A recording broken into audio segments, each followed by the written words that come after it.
मैं जीता, मैं फर्स्ट आया। थक गए यार। चल कुछ और गेम खेलते हैं। फुटबॉल खेलें? नहीं यार, कुछ बैठने वाला गेम खेलते हैं। अंताक्षरी? नहीं।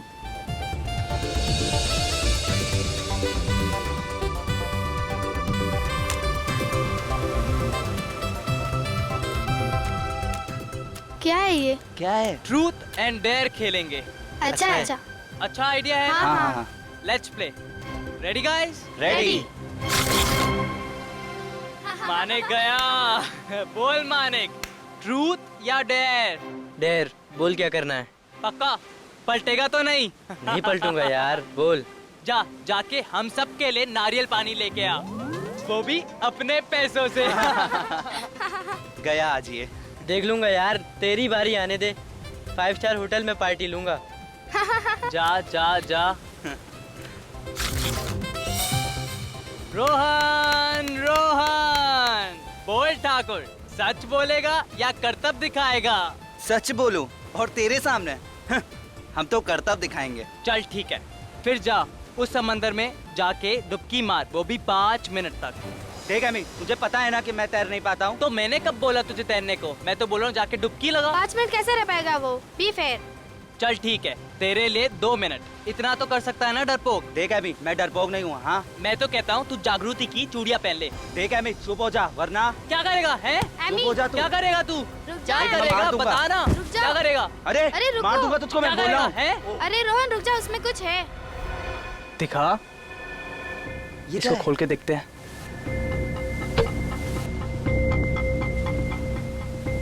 अरे रुक, ये क्लिप है ना, इससे निकाल।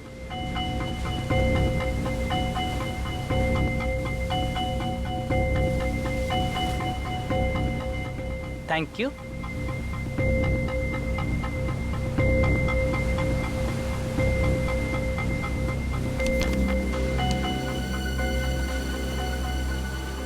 क्या लिखा है इसमें?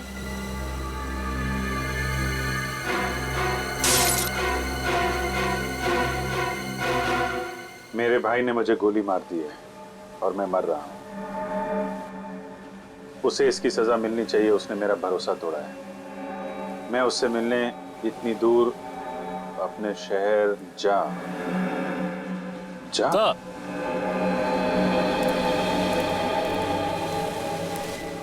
इस बॉटल में थी ये चिट्ठी? जी सर। और तुमने इसे तोड़ दिया? सर वो चिट्ठी पढ़ते वक्त हाथ से छूट गई, सॉरी सर। खून तो हुआ है, कब हुआ है, कहाँ हुआ है, ये पता नहीं चल रहा। और सर किसका? सिर्फ एक चिट्ठी और इस टूटी हुई बोतल से कैसे पता लगाएंगे? सर सिर्फ इतना ही लिखा है कि उसके भाई ने उसे मारा है। उसका भाई कहाँ है, कौन है उसका भाई, कुछ भी नहीं लिखा है। और लिखते लिखते वो अटक गया, यानी कि उसकी सांस अटक गई होगी। नहीं पूर्वी, सांस नहीं अटकी होगी। नहीं तो वो चिट्ठी को बोतल में डाल के समुद्र में कैसे फेंक पाता? जरूर कुछ और हुआ होगा, कुछ अचानक। शायद वो खूनी वापस आ गया हो और हड़बड़ी में आके उसने सेंटेंस को आधा छोड़ दिया, चिट्ठी को बोतल में डाला और समुद्र में फेंक दिया। मगर एक बात पक्की है, ये बॉटल, उस आदमी ने ये बोतल समंदर के बीच में ही फेंकी होगी, शायद किसी टापू से या शिप से। ये आदमी आया कहाँ से था? इस पर लिखा है ना, मैं उससे मिलने इतनी दूर अपने शहर जा से आया। जा से क्या आ सकता है? JA, Jamshedpur, sir Jabalpur, Jammu, Jaipur. जा से जापान। बेटी, इस केस की तह तक जाना ही पड़ेगा। हाँ सर, लेकिन कैसे? न खूनी का पता है, न मरने वाले की पहचान। हमारे पास तो कोई लाश भी नहीं है, बल्कि हमें तो ये भी नहीं पता है कि ये बोतल कितने साल पहले फेंकी गई थी। मानता हूँ रजत, मामला मुश्किल है, मगर जरा सोचो, जिस आदमी ने मरते मरते न्याय के लिए इतनी कोशिश की है, देर से सही लेकिन उसे न्याय तो मिलना ही चाहिए।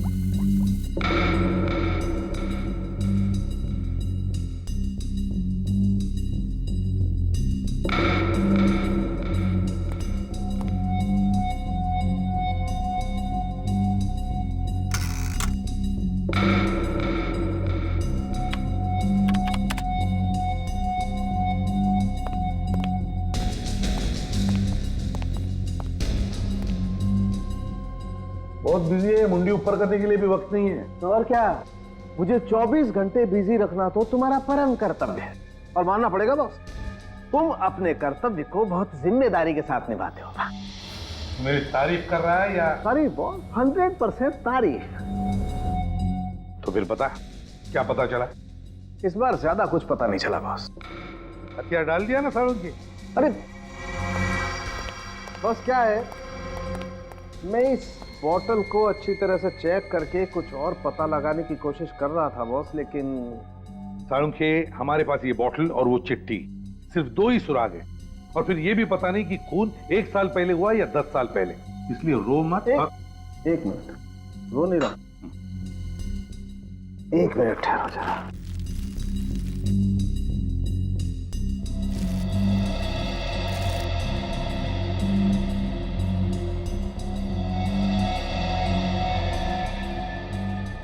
ये देख रहे हो सर, ये तो सफेद नमक की तरह लग रहा है सर। पता चल सकता है कि इसमें क्या था? ये बोतल एक शराब की बोतल थी और उस चिट्ठी को इस बोतल में डालने से पहले इस बोतल को खाली किया गया था। शराब की बोतल? हाँ राजू, अल्कोहल टेस्ट एकदम पॉजिटिव है। अच्छा साळुंखे, तू बता सकता है इस बोतल में कितनी पुरानी शराब थी? इससे अंदाजा लगा सकते हैं कि ये चक्कर कितना पुराना है। नहीं बस, ये मुमकिन नहीं है।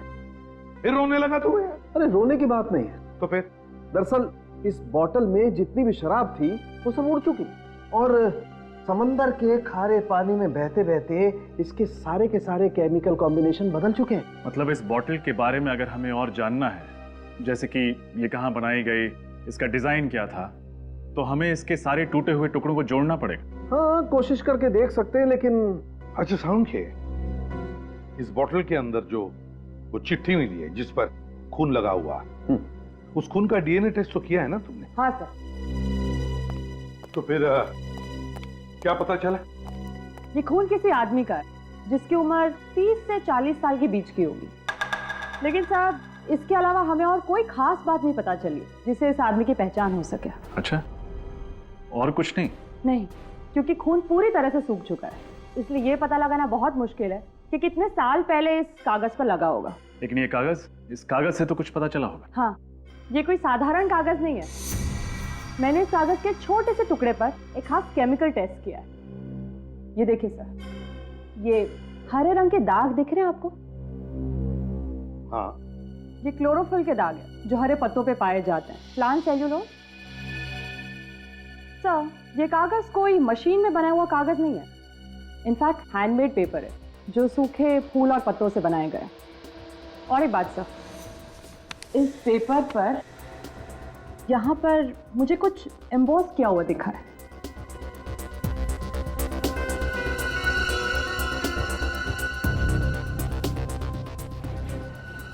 ये लोगो जरूर किसी कंपनी का लोगो है, शायद किसी शिपिंग कंपनी का। सर, ये लोगो किसी भी कंपनी ने रजिस्टर्ड नहीं कराया। सर, ये लोगो आधा है आधा नहीं। हम पेंट करके इसको पूरा करने की कोशिश भी तो कर सकते हैं। मगर ये भी तो पता चलना चाहिए ना रजत कि आधे हिस्से में क्या होगा या क्या था। काम करते हैं, निखिल जरा आईना लेकर आओ जल्दी।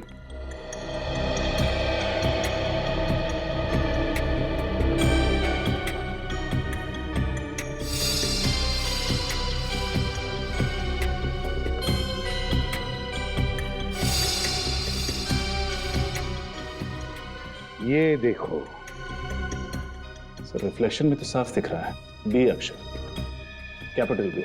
इसका मतलब है ये पेपर खास तौर पर किसी के लिए बनाया गया था। ये हैंडमेड पेपर जिसके लिए भी ये पेपर बना है उसका नाम शायद बी से शुरू होता है। लेकिन सर इस अक्षर बी से ये कैसे पता चलेगा कि मरने वाले का नाम क्या था? सचिन, अगर ये पता चल जाए ना कि इस पेपर के बनने में किन किन फूल और पत्तों का इस्तेमाल हुआ तो उस आदमी को भी हम ढूंढ निकालेंगे। सर फूल पत्तों की खास जानकारी तो एक बॉटनिस्ट को ही होगी। बॉटनिस्ट? मिस्टर अभिजीत, आपकी ये फोरेंसिक रिपोर्ट 100% सही है।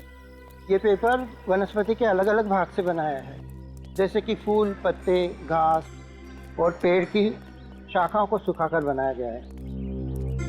सर ये तो बहुत कॉम्प्लिकेटेड रेसिपी है। किस चीज का कितना भाग है ये कैसे पता चलेगा? अगर आप चाहे तो इस पेपर के मैं सारे भाग, सारे कंपोनेंट अलग करके आपको दे सकता हूँ, लेकिन पहले मुझे पता तो चले कि आप एग्जैक्टली जानना क्या चाहते हैं। जानना तो हमें ये है सत्कार जी कि जिस आदमी ने ये नोट लिखा है वो कौन था और रहता कहाँ था। अब ये मैं कैसे बता सकता हूँ? ठीक है, फिर आप ये बता दीजिए ये जो पेपर जिन फूल और पत्तों से बना है वो कहाँ पाए जाते हैं? सर इसके लिए मुझे थोड़ा वक्त चाहिए, कुछ टेस्ट करने पड़ेंगे और टेस्ट के वक्त शायद ये नोट खराब हो सकता है। नहीं, आप उसकी चिंता मत कीजिए, इसका फॉरेंसिक एग्जामिनेशन हो चुका है।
पेपर के अंदर सूखी हुई पत्ती?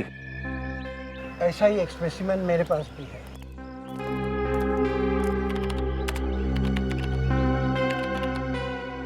ये देखिए। सर ये दोनों पत्ते तो एक जैसे हैं। ये कैसे पता चलेगा कि ये कौन से पेड़ के हैं? ये देवदार पेड़ के पत्ते हैं। देवदार? ये देवदार तो मैदानी इलाकों में पाए नहीं जाते हैं, पहाड़ी इलाकों में मिलते हैं ना, ये हिल स्टेशन पे।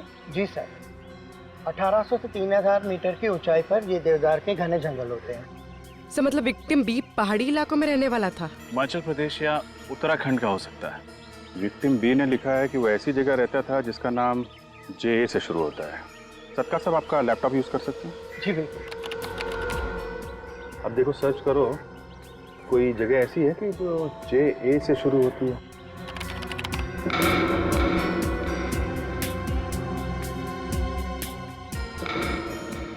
सर उत्तराखंड में तो ऐसी कोई जगह नहीं है। हिमाचल प्रदेश देखो।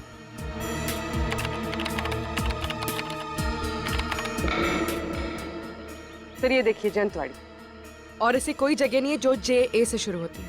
गुड, चलो कम से कम ये तो पता चल गया कि विक्टिम बी हिमाचल प्रदेश का है, शायद जंतवाड़ी का। किसका खून हुआ साहब जी? कोई हमारी जंतवाड़ी का था क्या? हाँ, हमें शक है कि वो आदमी जंतवाड़ी का ही रहने वाला था। तो साहब इतने सालों में हमारे कस्बे में तो ऐसा कुछ हुआ नहीं सर कभी। शायद वो आदमी पहले यहाँ पे रहता था, बाद में किसी और शहर में बस गया हो। अच्छा साहब, अब हम आपकी मदद कैसे करें ये बताइए। ये कागज देखकर। ये कागज? अब इसे देख के हम आपको क्या बताएं साहब? देखो, हमें ये पता करना है कि जंतवाड़ी में ऐसी कोई मिल है क्या जहाँ पे ऐसे हैंडमेड पेपर्स बनाए जाते हैं? नहीं साहब, ऐसा तो कोई मिल नहीं है इधर। अच्छा, ये फूल और देवदार के पत्तों को सुखा के कागज बनाया जाता था ना, वो यहाँ पे कहीं बनता है क्या? कोई ऐसा आदमी हो जो बनाता हो? अब भी नहीं है, मगर पहले था। पहले था? हाँ साहब जी, कुछ साल पहले देवदार के पेड़ों को काटने पर पाबंदी लगाई गई थी, मगर उससे पहले देवदार के पत्तों से ऐसे कागज एक वर्कशॉप में बनते थे। कौन चलाता था ये वर्कशॉप? मुंगेरी लाल। माल रोड से नीचे जाके बाईं ओर, पर अब वो उस जगह पर एक प्रिंटिंग प्रेस चलाता है। आप ये पेपर देखिए, ये आपके हैंडीक्राफ्ट वर्कशॉप में बनाया गया? हाँ, ये कागज मैंने बनाया था। मेरा मतलब पूरा राइटिंग पैड मैंने बनाया था। किसके लिए बनाया था ये? इस जमींदार साहब के लिए, कुमार जी, उनका ही ऑर्डर था। उन्होंने खासतौर से कहा था कि उनके परिवार के हर सदस्य के नाम पे लेटर पैड बनाया जाए और सबके नाम की पहला अक्षर लेटर पैड पे छापा जाए। अच्छा, उनके परिवार में किसका नाम है जो बी से शुरू होता है? नहीं साहब, नहीं जानता।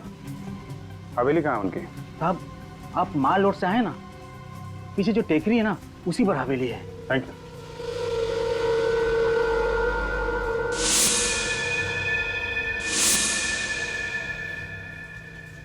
हेलो, सीआईडी के लोग आए थे यहाँ पे।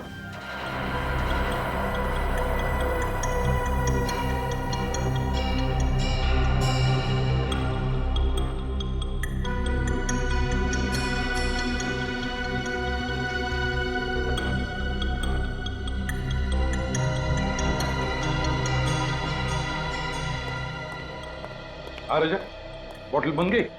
यस सर, हो गया। Wonderful, very good. सर, ये बॉटल की एक तरफ किसी कंपनी का लोगो छपा हुआ है। हाँ, ठीक है।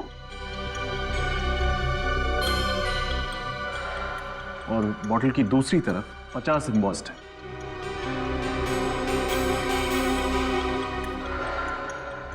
हाँ, 50 साल गोल्डन जुबली सेलिब्रेशन।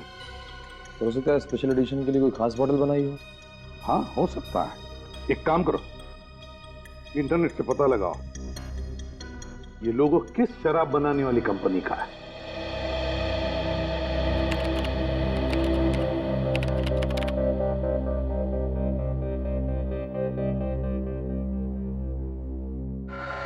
सर, ये ब्राजील की कोई कंपनी। और शराब भी ब्राजील की ही है।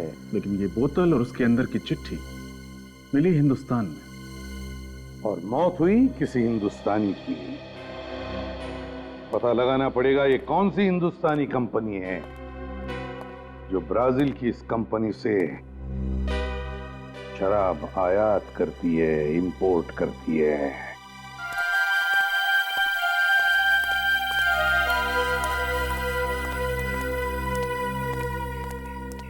हवेली का हाल तो बड़ा बुरा है। देख के लगता है यहाँ पे सालों से कोई नहीं आया होगा। हाँ सर, वहाँ हवेली का गेट भी टूटा हुआ था। और ये देखिए, ये ताला, इस पे भी जंग लगी हुई है। सर, कोई बेवकूफ ही होगा जो इतनी करोड़ों की प्रॉपर्टी को सड़ने के लिए छोड़ रखा है, वरना रेंट पे दे देता, बेच देता, इसको होटल बना देता। क्या कर रहे हो? अच्छे घर के लगते हो। कुमार जी के बंगले में कैसे आए? किसको पूछकर फाटक लांग कर गए हो? देखिए, आप गलत समझ रही है। हम लोग तो रिश्तेदार हैं, कुमार जी के रिश्तेदार हैं। बाहर रहते हैं ना हम लोग, अमेरिका में। तो काफी सालों बाद यहाँ आए तो सोचा कुमार अंकल से मिल ले। तो यहाँ तो सब कुछ बंद पड़ा है और कुमार अंकल फोन भी नहीं उठा रहे हैं। नंबर वंबर बदल गया क्या उनका? जमींदारों के यहाँ पर मेहमान बनकर तो बहुत लोग आते हैं, पर आप लोगों को इससे पहले यहाँ नहीं देखा है। वो हम लोग दूर के रिश्तेदार हैं। क्या है कि काफी सालों से यहाँ आए नहीं है, तो आपने इसीलिए देखा नहीं होगा। आप पड़ोस में रहती हैं क्या? जी हाँ, मैं यहीं पे रहती हूँ। कुमार जी से तो घर जैसा नाता है। ये हवेली गुंडों का अड्डा ना बन जाए, इसीलिए नजर रखती हूँ। गुंडों का अड्डा? क्यों, कुमार अंकल के यहाँ कोई नहीं रहता क्या? यहाँ पे सब उल्टा पुल्टा हो गया है। अब कुमार जी का परिवार यहाँ पे नहीं रहता है, मुंबई में रहता है। कब से? 2005 से। क्यों है ऐसा क्या हो गया? कुमार अंकल हवेली छोड़ के मुंबई चले गए? उनका वो बड़ा बेटा है ना, विक्रम। विक्रम ने क्या किया? वो घर संपत्ति के झगड़े में किसी रिश्तेदार को उसने चाकू मार दिया था। ये विक्रम भी ना, बेचारे कुमार अंकल कितना परेशान हुए होंगे। तो केस वेस बन गया होगा, पुलिस केस? नहीं, ऐसा कुछ नहीं हुआ। कुमार जी ने बात को दबा दिया और रातों रात घर छोड़ के चले गए। तब से इस हवेली में कोई आता नहीं है। उनका एक बेटा था ना, वो बा नाम। कौन? बलबीर? बलबीर। ये बलबीर भी मुंबई चला गया क्या? वो अकेले यहाँ कैसे रहता? वो अपने माता पिता के साथ चला गया। आप लोग इतनी दूर से आए, कोई फायदा नहीं हुआ। मुझे भी मंदिर जाना है। अब आप लोग भी जाइए। नमस्ते। Thank you.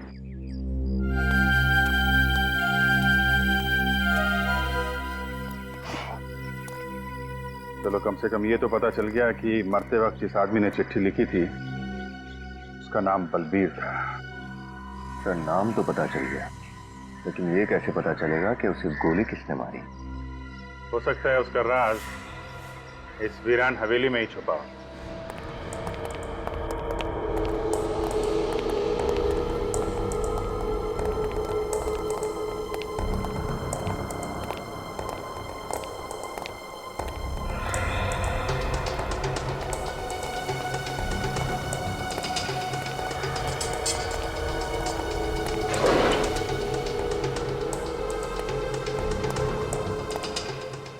चेक करो, शायद कोई काम की चीज मिल जाए।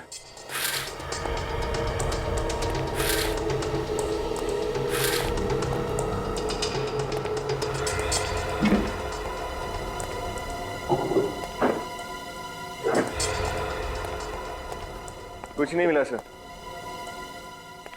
साहब। हाँ सचिन।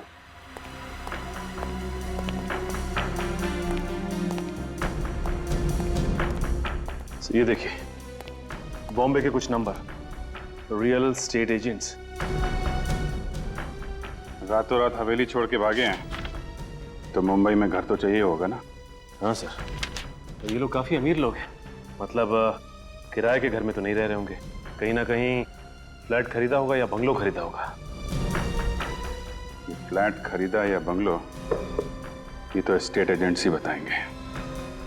मैंने ये जो बाहर औरत मिली थी ना, रजनी, उससे इस घर में रहने वालों के स्केच बनवाना। Yes sir. ये शराब इंडिया में सिर्फ 3 कंपनियां इंपोर्ट करती हैं और उनमें सबसे बड़ा इंपोर्टर मैं हूं। और इस पे जो 50 का मार्क क्या है? ब्राजील की कंपनी ने जब 50 साल पूरे किए तो उन्होंने एक स्पेशल कंसाइनमेंट तैयार की थी, limited edition. Limited edition? Yes sir, special edition. तो ये लिमिटेड एडिशन की शराब को इंपोर्ट करने का कॉन्ट्रैक्ट भी इन तीनों इंपोर्टर्स को मिला था? नो सर, सिर्फ मेरी कंपनी को ही मिला था। अक्टूबर 2007 का ये स्पेशल बैच था। अक्टूबर 2007 का लिमिटेड एडिशन। मुझे लगता है कि इस बलवीर का मर्डर उसी समय हुआ होगा। मिस्टर उत्तम, हमें लगता है कि बलवीर का खून किसी शिप में हुआ था। क्योंकि आप ये शराब इंपोर्ट करते हैं तो आप इसे सप्लाई भी करते ही होंगे। 2007 का रिकॉर्ड चेक करके बता सकते हैं कि आपने 2007 में ये शराब किस किस को सप्लाई किया था? हाँ सर, मैं अभी बताता हूँ। प्लीज।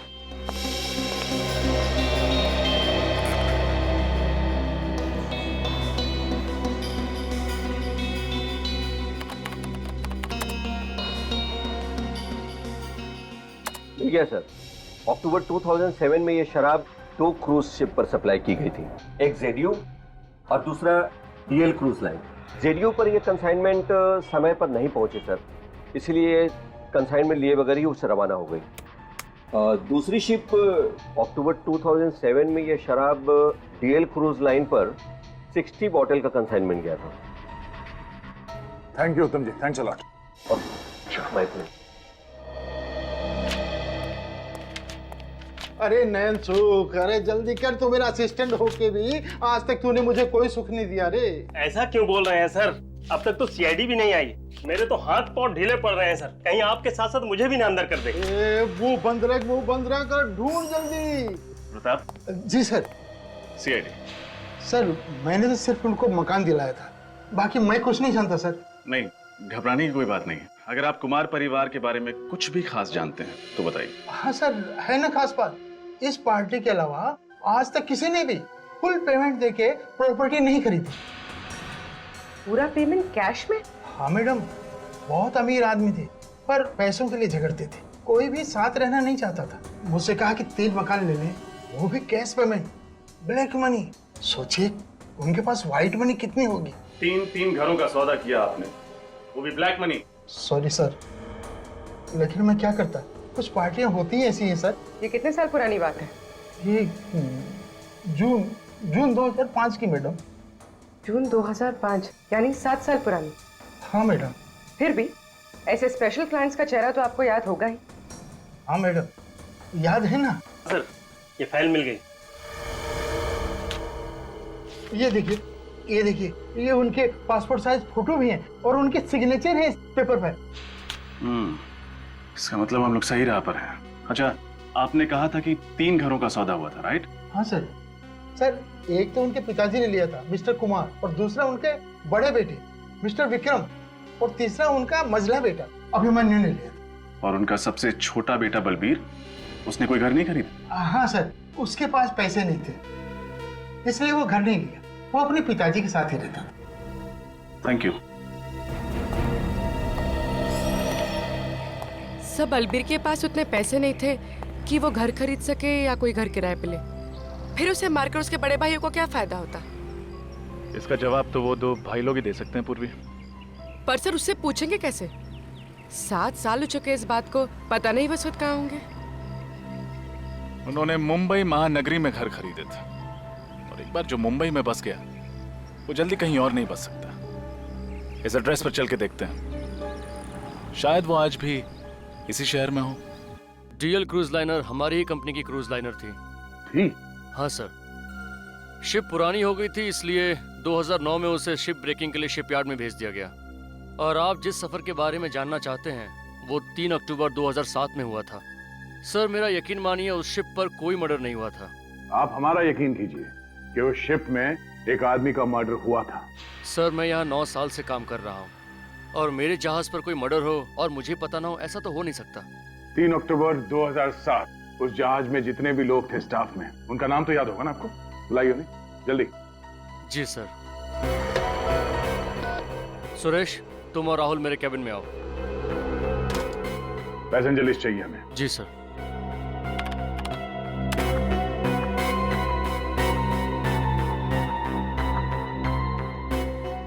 बलबीर कुमार का नाम लिस्ट में है? हाँ सर, पर वो।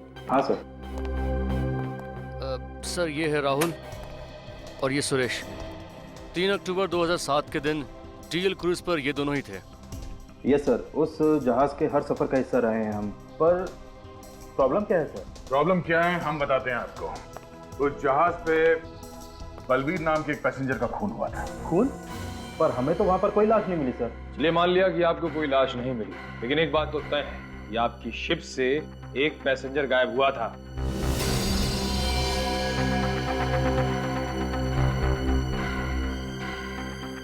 हाँ सर, एक पैसेंजर गायब तो हुआ था।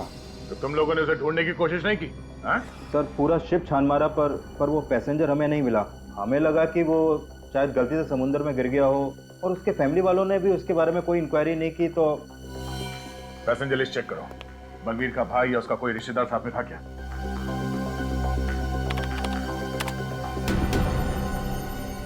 नहीं सर, वो अकेला था। इसका मतलब यही हो सकता है कि बलबीर का भाई गलत नाम से एक झूठी पहचान पर सफर कर रहा था। हमें यहाँ बुलाने की वजह क्या है? आखिर चल क्या रहा है? बलबीर की मौत का आपको कैसे पता चला? और आप लोग इतने यकीन के साथ कैसे कह सकते हैं कि वो बलबीर ही था? आप लोगों को किसने बताया? इस चिट्ठी ने। बलबीर ने आपसे खुद कहा कि वो मर चुका है? जी हाँ। मगर कैसे? मैंने कहा ना इस चिट्ठी से। इसमें बलबीर ने अपनी मौत के बारे में खुद लिखा है जब वो 3 अक्टूबर 2007 डीएल इंडिया नाम के जहाज से सफर कर रहा था। बलबीर ने लिखा है कि मेरे भाई ने मुझ पर गोली चलाई, उसे सजा दिलवाना, मेरा विश्वास तोड़ा है। उसको मिलने के लिए मैं यहाँ बहुत दूर अपने शहर ज का मतलब है जंतवाड़ी, जहां से आपके परिवार के बारे में हमें पता चला। बलबीर मर चुका है 2007 में, हमें पता ही नहीं चला। तो जब उसकी मौत के बारे में हमें पता ही नहीं है तो हम कैसे मार सकते हैं उसे? अगर बलबीर ने ही तो लिखा है ना कि उसके भाई ने उस पर गोली चलाई, और उसके भाई कौन है? आप दोनों, मिस्टर विक्रम और अभिमन्यु। डाइंग डिक्लेरेशन, एक मरते हुए आदमी का आखिरी बयान, कानून में बहुत मायने रखता है। सर उसने हमें क्यों दोषी ठहराया है, जबकि 3 अक्टूबर 2007 को हम डीएल इंडिया नाम की शिप पे थे ही नहीं। सर आप चाहे तो पैसेंजर की लिस्ट चेक कर सकते हैं। सितंबर 2007 के बाद हम बलबीर से मिले ही नहीं। और एक बात, इस बात की क्या गारंटी है कि ये चिट्ठी बलबीर ने ही लिखी है? सर किसी ने हमारे साथ भद्दा मजाक किया है सर। मैं मानती हूँ कि इनकी बलबीर से ज्यादा बनती नहीं है, लेकिन इसका मतलब ये तो नहीं ना सर कि मेरे पति और देवर इस हद तक गिर सकते हैं। तो फिर इतने सालों तक आपने ये जानना जरूरी क्यों नहीं समझा कि बलबीर कहाँ है? भाई था आखिर वो इनका। सर हमारा बलबीर से पैसों और जंतवाड़े की हवेली को लेकर प्रॉब्लम चल रहा था, और इसी बात को लेकर वो हमसे नाराज था, और हमारे माँ बाप के देहांत के बाद तो हमसे कोई नाता रखना ही नहीं चाहता था। एक बात आप सब लोग ध्यान में रखना, जब तक हमारी तहकीकात पूरी नहीं होती, आप में से कोई भी ये शहर छोड़कर नहीं जाएगा, समझे? जा सकते हैं आप लोग।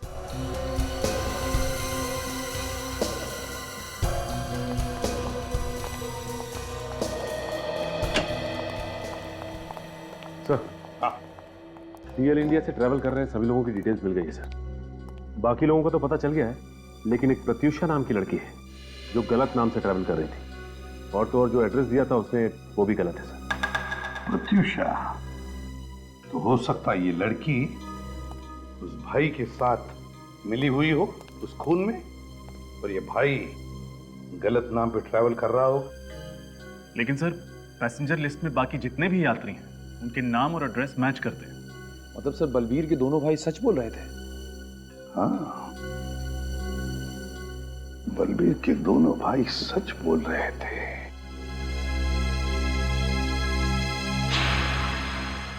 अच्छा, क्या हुआ सर? रजत, बलबीर के भाई विक्रम और अभिमन्यु ने हमसे कहा कि सितंबर 2007 के बाद उन्होंने बलबीर को देखा ही नहीं था, और बलबीर की मौत हुई अक्टूबर 2007 में। तो इसका मतलब है उस एक महीने में, मतलब सितंबर और अक्टूबर के बीच बलबीर जंतवाड़ी में ही था, जंतवाड़ी में। सर लेकिन जंतवाड़ी के उस हवेली पर जो औरत थी उसका कहना था कि बलबीर वहां कभी आया ही नहीं, तो क्या वो औरत झूठ बोल रही है?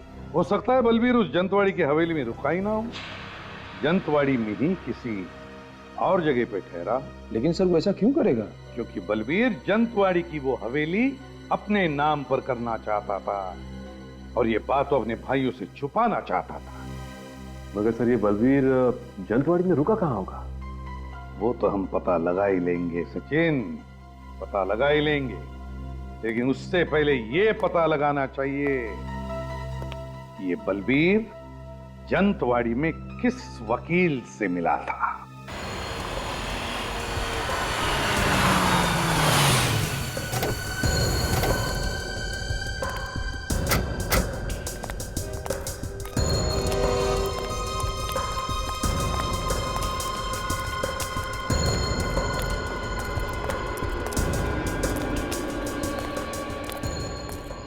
अरे अरे अरे, कहाँ जा रहे हैं साहब आप लोग?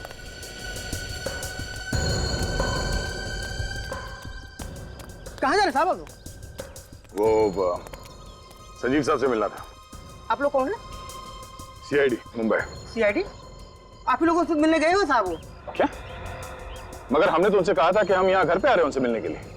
पता नहीं साहब। लेकिन हमसे मिलने कहाँ गए, कुछ तो बताया होगा तुम्हें। माल रोड गए साहब। वो मॉल रोड? मॉल रोड पे क्यों? 15 मिनट पहले एक आदमी आता साहब, उसने बोला कि माल रोड में सीआईडी आपका इंतजार कर रही है, और साहब उसी के साथ चले गए। वो समझदार आदमी किसी की बातों में कैसे आ गया? तुमने इस आदमी को पहले कभी देखा था? उसको साहब मैंने जंतवाड़ी में कई बार देखा साहब। कैसे दिखने में कैसा ही? सर वो सांवला सा और 5-5.5 फुट लंबा होगा साहब, और रंग बिरंगी टोपी पहना हुआ था, और मुंह में पान चपाया हुआ था साहब। वो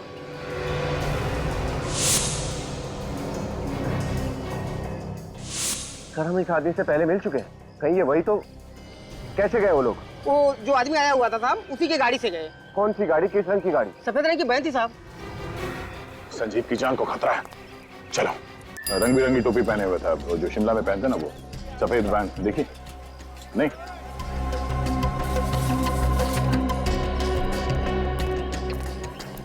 देखिए आपने किसी ऐसे आदमी को देखा है जिसका रंग सांवला सा है, कद करीब 5-5.5 फीट इंच, और सर पर रंग बिरंगी टोपी पहनता है जिस पर हाथ की कारीगरी हुई है, सांवला सा है, अक्सर पान चबाता हुआ यही मार्केट में घूमता रहता है। और शायद उसके पास सफेद कलर की वैन है। शायद आप मंगू की बात कर रहे हैं। मंगू? जी हाँ, वही वही। 1 नंबर का छटा हुआ बदमाश है वो। मॉल रोड पर अपना अड्डा जमा कर बैठा रहता है। आपने उसे देखा है क्या अभी? अभी हाँ, वो अपनी गाड़ी में इधर से ही गया है, उस तरफ। Thank you sir. सर, जिस औरत ने उस आदमी को देखा उसका नाम मंगू है, अभी ऊपर की तरफ गया है। चलो। बचाओ बचाओ, हेल्प हेल्प। अब तू रोएगा और मैं हंसूंगा। चल, अरे छोड़ दो मुझे, छोड़ दो मुझे। अरे मैंने तुम्हारा क्या बिगाड़ा था, छोड़ दो मुझे। किसके लिए छोड़ दूं? हैं? अरे मेरी बात सुनो, तुम्हें जरूर कोई गलतफहमी हुई है भाई, छोड़ दो मुझे। किसके लिए छोड़ दूं? छोड़ दो मुझे। किसके लिए छोड़ दूं? अरे छोड़ दो मुझे। वकील बाबू, मुझे जाने दो प्लीज, मुझे जाने दो। मैंने तुम्हारा क्या बिगाड़ा है, प्लीज मुझे जाने दो। क्या है ना वकील साहब कि अगर आप जिंदा रहे तो बलबीर के बारे में सीआईडी को सब पता चल जाएगा। अब बलबीर का राज छुपाने के लिए मोटा पैसा लिए। क्या है वकील बाबू, आपकी जबान तो बंद होती नहीं है वकील साहब, मरना तो पड़ेगा ही ना आपको। देखो मैंने तुम्हारा क्या बिगाड़ा, तू मुझे क्यों मारना चाहते हो? मैंने तुम्हारा क्या बिगाड़ा? देखो मुझे जाने दो मुझे, प्लीज मुझे जाने दो, मुझे मत मारो।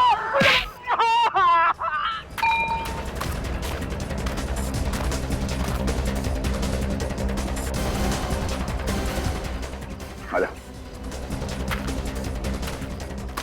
बहुत जासूसी कर ली मंगू, तेरी जगह यहाँ इस जन्नत में नहीं है, समझा?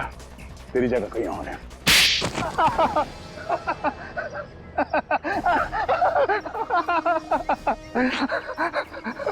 जो कुछ बताएगा सच सच बताना, वरना। साहब, मुझे सिर्फ इंफॉर्मेशन देने के पैसे मिलते हैं साहब। जमींदार साहब के बेटे बलबीर के विषय में कोई भी पूछताछ करता है, बस मैं उन्हें एक फोन लगा देता हूँ सर। किसको बताता था? अब एक औरत है, मैंने उसे देखा नहीं है सर। औरत? तो संजीव जी सर। आपके मुताबिक बलबीर का झगड़ा उनके भाइयों से था? हाँ सर, खानदानी हवेली को लेकर भाइयों में खूब झगड़ा हो रहा था सर। तो बलबीर आपके पास यहाँ आया क्यों? बलबीर के माता पिता के गुजर जाने के बाद वो अपने भाइयों से छुपकर मुंबई से भाग निकला, खानदानी हवेली पर अपना अधिकार जमाने के लिए। उसे यकीन था सर कि उसके भाई आसानी से मानेंगे नहीं और उसके पेपर को कोर्ट में चैलेंज करेंगे। मगर ये औरत कौन है, बलबीर ने कभी बताया? नहीं सर। सर, ये बलबीर अचानक यहाँ से भागकर मुंबई क्यों चला गया? हाँ, वो हवेली लेने आया था तो फिर यहाँ से भागा क्यों?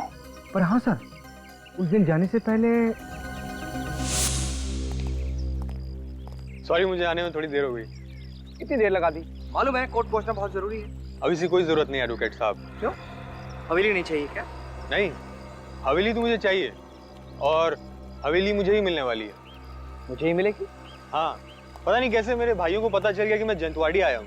आज सुबह ही भैया के घर से फोन आया था, मुझे मुंबई वापस बुलाया और कहा कि हवेली मुझे दे दी जाएगी, उन्हें कुछ नहीं चाहिए। बलबीर ने कहा कि भैया के घर से फोन था। जी। किसने फोन किया बताया? नहीं सर, नाम तो नहीं बताया।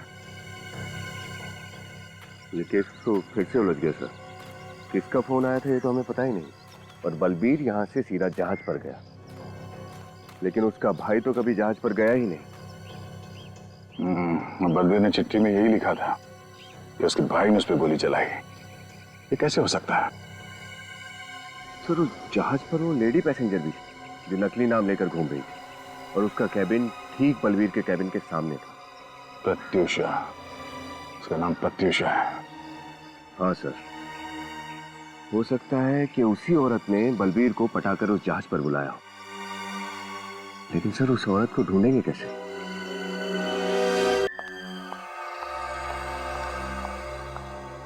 जी कहिए। हेलो मैडम, मैं डीएल क्रूज का मैनेजर हूँ। सॉरी इतनी रात को आपको डिस्टर्ब कर रहा हूँ। ओके। मैं एक जरूरी खबर लाया हूँ। खबर? कैसी खबर? हमारी शिप डीएल क्रूज पर मिस प्रत्यूषा ने 3 अक्टूबर 2007 को ट्रैवल किया था एग्जीक्यूटिव क्लास में। उन्हें लकी ड्रॉ में एक फ्री गिफ्ट कूपन मिली है हमारी नई क्रूज पर यूरोप के लिए। तो क्या मैं मिस प्रत्यूषा को पर्सनली ये फ्री गिफ्ट कूपन दे सकता हूँ? प्रत्यूषा? कौन प्रत्युषा? देखिए, हमारे घर में इस नाम की कोई औरत नहीं रहती है। आप शायद गलत एड्रेस पे आए हैं। मिस प्रत्युषा 91 पॉकेट ए, सतारा कॉलोनी, 7 बंगलोज, अंधेरी वेस्ट, मुंबई। बिल्कुल सही एड्रेस पे आए हैं सर। पर आपने सुना नहीं, यहाँ पर कोई प्रत्युषा नहीं रहती है। और ये कैसी शिपिंग कंपनी है कि अपने मैनेजर को रात में किसी के घर भेजती है फ्री गिफ्ट कूपन देने के लिए? चलिए निकलिए यहाँ से। माया, देखिए, आप लोगों को कुछ गलतफहमी हो रही है। एड्रेस सही है, लेकिन 3 अक्टूबर 2007 को हमारे घर से डीएल क्रूज पे कोई गया ही नहीं था। और ये प्रत्युषा नाम भी हम पहली बार ही सुन रहे हैं। तो क्या हम झूठ बोल रहे हैं? हम पवई से इतनी दूर आपको फ्री ट्रिप देने आए हैं। हमारे पास इंफॉर्मेशन बिल्कुल सही है। हमारे पास सारे पैसेंजर्स की लिस्ट है, ये देखिए। अरे आप लोग तो हाथ धोकर हमारे पीछे पड़ गए। हमने कहा ना, इस नाम की कोई लेडी हमारे घर में नहीं है और हमें कोई गिफ्ट विफ्ट नहीं चाहिए। प्लीज चले जाइए यहाँ से। अब आप लोग यहाँ से जा रहे हैं या मैं पुलिस को बुलाऊं? ये पुलिस को बुलाने की धमकी किसे दे रहे हैं आप? पुलिस को तो अब हम बुलाएंगे। क्या जालसाजी आप लोगों ने की है। झूठे नाम और दस्तावेज जमा करके आप लोगों ने कानून तोड़ा है। क्या हमने कानून तोड़ा है? हमने झूठे दस्तावेज जमा किए थे? कैसे साबित करोगे तुम? क्या सबूत है तुम्हारे पास? फोटोग्राफ्स हैं। कौन से फोटो? वही जो शिप पर गाला नायक पर लिए गए थे। शिप के कैप्टन ने अपने यादगार के तौर पर हर एक पैसेंजर के साथ फोटो खिंचवाई थी। अरे बंद करो ये बकवास। ना ही मैंने यहाँ का एड्रेस दिया था और ना ही शिप पर कोई ऐसा गाला नाइट हुआ था, ना ही मैंने सिर्फ कोई फोटोग्राफ खींचा था। तो कहाँ से दिखाएंगे फोटोग्राफ? हाँ,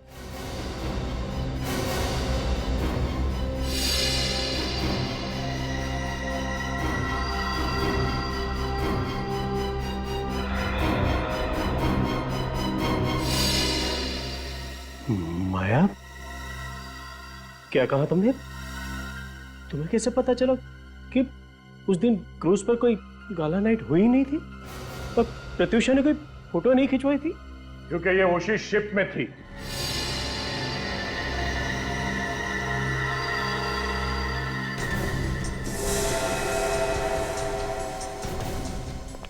राइट माया? या प्रत्युषा को? हाँ? क्यों मारा बलबीर को?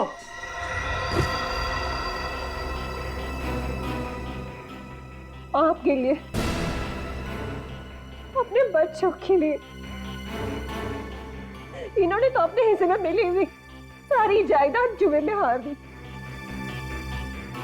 बिजनेस में भारी लॉस हो रहा था। इनका बिजनेस तो किसी भी दिन बंद हो सकता था। पूछिए इनसे।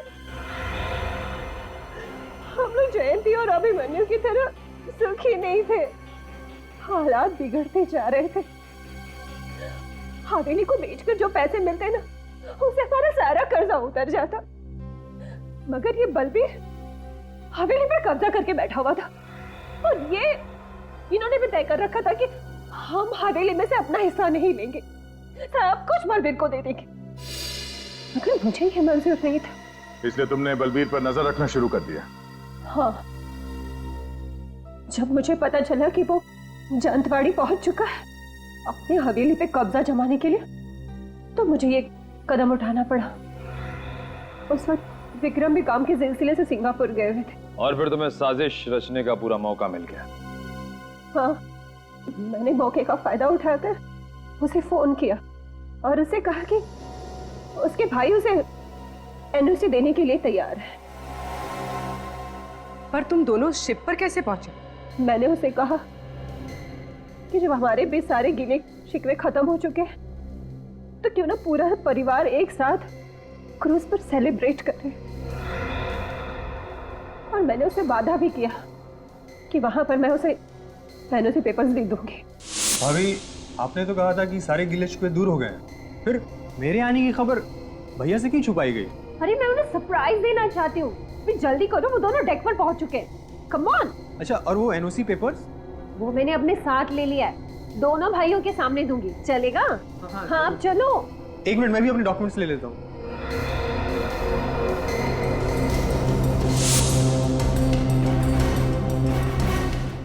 अरे ये आप क्या करी भाभी? बलबीर बेवकूफ तो था नहीं।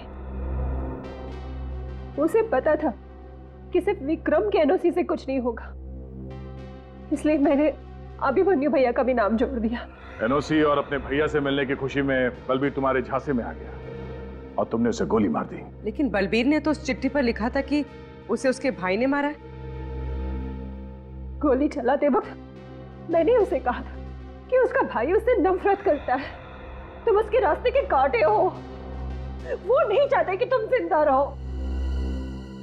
ये सोचो कि ये गोली मैं नहीं, तुम्हारा भाई चला रहा है। और ये सुन के बलबीर टूट गया, सदमा बर्दाश्त नहीं कर पाया और चिट्ठी में ये लिख दिया कि उसके भाई ने उसे गोली मारी है। बलवीर को मरे तो 5 साल हो गए, अब तक तुमने हवेली अपने नाम क्यों नहीं कराई? वो सब इनकी वजह से। कितनी बार कहा है इनसे कि भूल जाओ बलवीर को। अगर वो हवेली में इंटरेस्टेड होता तो सबको छोड़ कर नहीं जाता। पर यह है कि नहीं, वो एक दिन जरूर वापस आ जाएगा, जरूर वापस आ जाएगा। पर विक्रम को मालूम नहीं था कि बलवीर कभी वापस आने वाला नहीं था, क्योंकि तुमने उसे मार दिया। भाभी मां समान होती है और तुमने उस रिश्ते को बदनाम किया है और इस घर को भी तोड़ दिया। You are under arrest Mrs Maya. Sorry.